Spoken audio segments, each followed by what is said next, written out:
o mês mundial de conscientização da dislexia. Um momento para falar sobre informação, acolhimento, mas também sobre inclusão.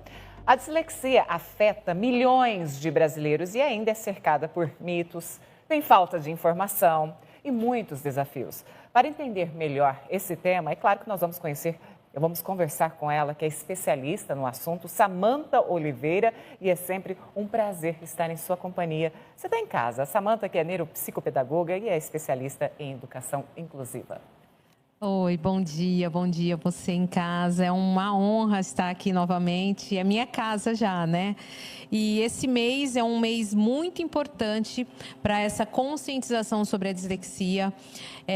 A gente divulgar a informação, também acolher as pessoas que também já estão com o diagnóstico, porque elas são 8 milhões de brasileiros que nesse Brasil está de muita forma invisível por falta de informação. Esse lacinho, Samantha, ele representa... Sim, ele representa a nível Brasil e também aqui em Ribeirão Preto municipal, temos lei municipal que esse laço em reuniões, em congressos, em palestras, a gente utiliza esse laço como um símbolo da dislexia. Vamos entender, vamos começar entendendo o que é a dislexia. A dislexia é um transtorno específico de aprendizagem, caracterizado, né, geneticamente. Ele vem com essa dificuldade, tanto genética, hereditária.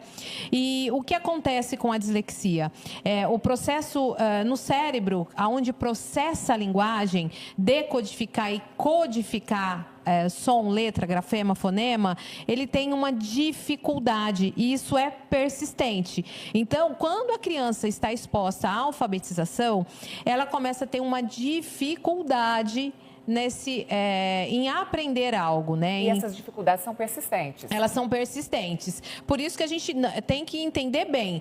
A dificuldade de aprendizagem, ela é passageira. Pode ser por a escola, não se identificou a escola, ou o ambiente, aconteceu algo. Já a dislexia é uma dificuldade persistente. A criança nasceu com a dislexia, ela vai morrer com a dislexia. O que a gente pode fazer? Trabalhar essas dificuldades para ela ter um impacto menor sobre essas dificuldades. E olha só, caracteriza, como a Samantha está explicando aqui para a gente, por dificuldades persistentes na leitura, na escrita e na compreensão de textos.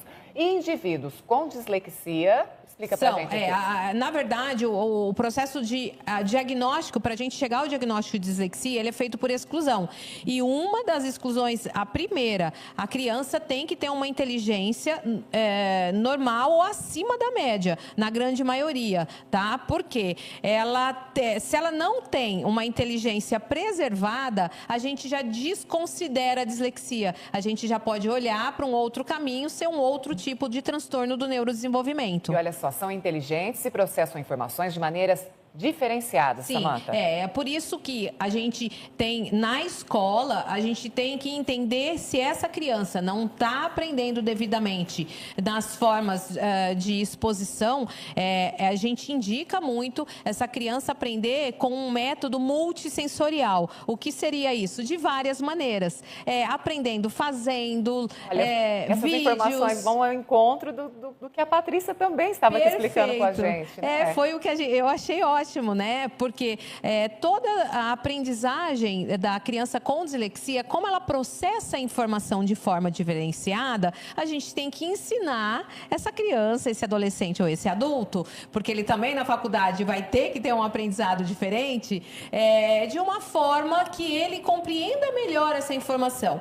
Então, professores, educadores, a gente tem que entender, quando a gente está com uma criança ou um adolescente ou um adulto disléxico, a gente tem que pensar que ele aprende, só que ele aprende de uma forma diferente. Então, como a gente precisa entender melhor como ele aprende, investigar essa pessoa para utilizar ferramentas assertivas. Muitas vezes, a mesma matéria que eu vou expor, fazer todo mundo ler um livro, eu posso dar um filme, eu posso dar uma investigação, um trabalho. Então, eu posso utilizar as mesmas matérias, a mesma matéria, o mesmo conteúdo que eu vou dar para um aluno que não tem dislexia, eu posso dar a mesma matéria, mas de uma forma diferenciada. Ô, Samantha, ouvindo as suas explicações, os professores, educadores e até os familiares, eles têm que ter muita informação e estarem preparados para lidar com essa criança que tem dislexia. Sim, por isso que é muito importante esse mês que a gente fala, né, que é um ponto de partida, mas o importante é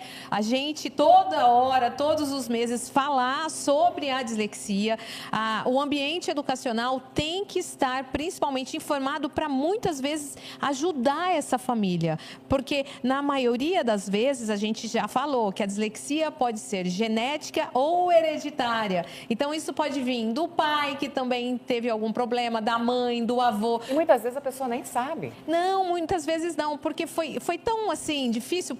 É muito engraçado, Paty, às vezes eu vou dar uma devolutiva para uma família, eu vou descrever após uma avaliação sobre a pessoa que foi avaliada, o pai e a mãe falam: nossa, eu era assim na escola, nossa, eu tive essa dificuldade. Mas não sabe o nome às vezes mas disso. Não sabia o nome, não sabia o nome.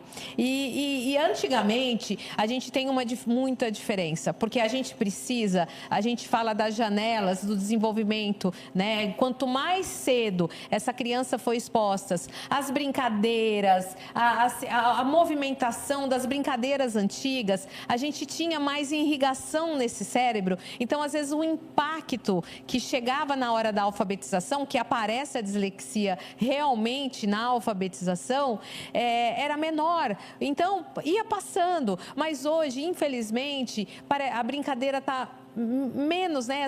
A parte motora está menor, porque é muita tecnologia que hoje está envolvida e as crianças não estão brincando tanto quanto teriam que brincar. Por isso que eu falo, a importância do brincar enriquece esse cérebro, porque a hora que a gente precisa realmente estar com esse cérebro mais desenvolvido, mais enriquecido, isso é muito importante, porque o impacto é menor. Olha aqui, quando a gente olha um cérebro não disléxico, quando a gente vai fazer uma leitura, esse ponto, vermelho, verde, eles se mexem, né? Eles são ativados. Já quando a pessoa tem um cérebro que ele nasceu com a dislexia, que a parte da linguagem teve um desenvolvimento aquém, não teve um desenvolvimento devido, lá na barriguinha da mamãe no 5º mês, o cérebro, quando é exposto a uma leitura, ele só funciona esse item, né, o frontal, que é o vermelho. Como ele não consegue funcionar adequadamente, como o cérebro de cima, que é o não disléxico, o verde e o azul, ele vai processar o outro lado do cérebro que não deveria ser processado, porque o outro lado do cérebro é outras funções que deveriam estar sendo ativadas, mas ele já utiliza. Por isso que essa pessoa com dislexia, ela tem uma lentidão para fazer as coisas, ela tem uma lentidão na leitura, que isso é uma característica muito importante a gente saber. A criança tem uma lentidão, uma fluência leitora baixa, ela tem índices altíssimos para ter uma dislexia, porque ela tem que funcionar outro lado do cérebro que não precisava, né? Aquela pessoa que não tem dislexia. E nesse caso, a pessoa com dislexia, ela vai utilizar outro caminho para ter uma fluência leitora um pouco melhor. Em outubro, você que chegou agora aqui na nossa telinha, no nosso programa, outubro é o mês de conscientização da dislexia, que, aliás, agora tornou-se lei municipal também? Sim, é uma lei municipal. Foi em janeiro que foi assinado pelo prefeito e agora a gente também, né, faz parte, porque a gente tem muitos estados com muitas leis aqui no estado de São Paulo. Então, Ribeirão Preto aí, a gente conseguiu agora, a gente tem o nosso símbolo, o nosso laço, então aonde você vê esse laço, a gente simboliza a dislexia, porque a gente precisa de acessibilidade às pessoas com dislexia, porque quando a gente vai em lugares públicos, quando tem leitura, ele tem uma dificuldade em ler, então quando a pessoa se sinaliza, né, com esse laço, ela pode ter alguém para ajudá-la a fazer uma leitura, que seja um cardápio, um menu, alguma coisa, sendo que ela tendo essa acessibilidade. Porque a gente só pensa em acessibilidade, em adaptação na escola.